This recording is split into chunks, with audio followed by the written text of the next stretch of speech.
കോഴിക്കോട് താമരശ്ശേരിയിൽ യുവതിയെയും കുട്ടികളെയും പുറത്താക്കി ഭർത്താവ് വീട് പൂട്ടിപ്പോയതായി പരാതി. മൂന്നാംതോട് മുട്ടുകടവ് സ്വദേശി രാജേഷിനെതിരെയാണ് പരാതി. 2 ദിവസമായി വീട്ടുവരാന്തയിലാണ് കഴിയുന്നതെന്നും പ്രൊട്ടക്ഷൻ ഓർഡർ ഉണ്ടായിട്ടും പോലീസ് നടപടി സ്വീകരിക്കുന്നില്ല എന്നും യുവതി പറഞ്ഞു. എന്റെ മക്കളെ പുറത്താക്കിയിട്ട് ഈ വീട്ടുകാർ കതവ് അടച്ച് എവിടെയാണെന്ന് എനിക്കറിയില്ല, എവിടെയാണെന്ന് പോയി അറിയുന്നില്ല. പോലീസുകാരെ എല്ലാവരും വിളിച്ചു നോക്കുമ്പോൾ ഫോൺ സ്വിച്ച് ഓഫ്.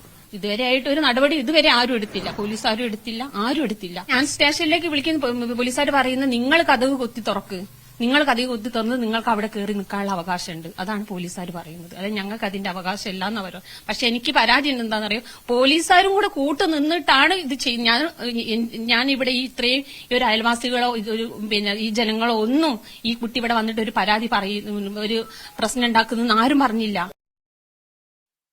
ദൃശ്യ പുതിയടത്ത് വിവരങ്ങൾ നൽകാനായി ചേരുന്നുണ്ട്. ദൃശ്യ, കഴിഞ്ഞ 2 ദിവസമായി ഇവർ പുറത്താണോ ഇങ്ങനെ താമസിക്കുന്നത്? ഈ ഭർത്താവ് എവിടെ പോയതാണ്? പോലീസിന്റെ ഭാഗത്തു നിന്നും യാതൊരു സഹായവും കിട്ടിയില്ലേ? മുതൽ അവര് പുറത്തു തന്നെയാണ്. പോലീസ് പറഞ്ഞത് പ്രകാരം രാത്രിയോടെ അവർ വീട്ടിലേക്ക് പോയിട്ടുണ്ടെങ്കിൽ ഇന്ന് രാവിലെയാണ് 8:30 അവർ വീടിന്റെ താക്കോൽ കൈമാറുമെന്നാണ് പറഞ്ഞിരുന്നത്. എന്നാൽ ഇതുവരെയായിട്ടും അവർക്ക് വീടിന്റെ താക്കോൽ എത്തിക്കാൻ സാധിച്ചിട്ടില്ല. അവർ വീട്ടിന് മുന്നിൽ തന്നെയാണുള്ളത്. രാജേഷും മാതാപിതാക്കളും എവിടെയാണ് പോയതെന്ന് അറിയില്ല. പോകുമ്പോൾ ഇവരുടെ മൂത്ത മകനെ കൊണ്ടുപോയി എന്നാണ് പറയുന്നത്. അതിനെക്കുറിച്ചും അവർക്ക് വലിയ അറിവില്ല. കാരണം വിളിച്ചിട്ട് ഫോൺ സ്വിച്ച് ഓഫ് ആണ് കാണിക്കുന്നത് എന്ന് അനുമോൾ പറയുന്നുണ്ട്.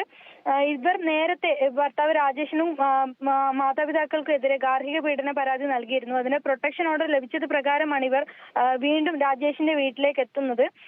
അവിടെ വെച്ചാണ് ഇവർക്ക് വീണ്ടും അതിക്രമം നേരിടേണ്ടി വരികയും പോലീസ് പറഞ്ഞത് പ്രകാരം ഇവർ വീട്ടിലേക്ക് മടങ്ങുകയും ചെയ്തത്. ശേഷം ഇവർ രാജേഷിന്റെ വീട്ടിലേക്ക് തിരിച്ചെത്തിയപ്പോഴാണ് ഇങ്ങനെ വീട് പൂട്ടിപ്പോയതായി കണ്ടത്.